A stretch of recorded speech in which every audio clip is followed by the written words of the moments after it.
सबैलाई नमस्कार। यो दृश्य चाहिँ TU international cricket ground Kirtipur. यो चाहिँ फ्लोर लाइट र प्यारापिटको लागि काम एकदम धमाधम छिटो र छरितो भइरहेको छ।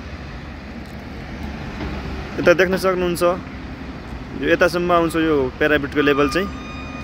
यता चाहिँ अहिले चाहिँ यो जमिनको पानी पनि चेक गरिदिन्छ।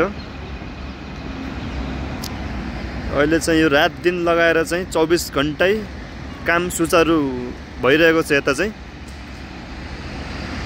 यो योजना चाहिँ वैशाख 24 गतेसम्म चाहिँ सक्ने भन्ने यो योजना हो।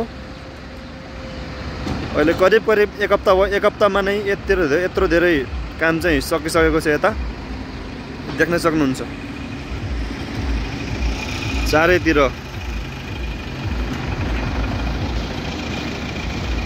अब आउने एनपिएलमा चाहिँ एकदम धमाकेदार गेमहरू हुनेछ यता टियुमा।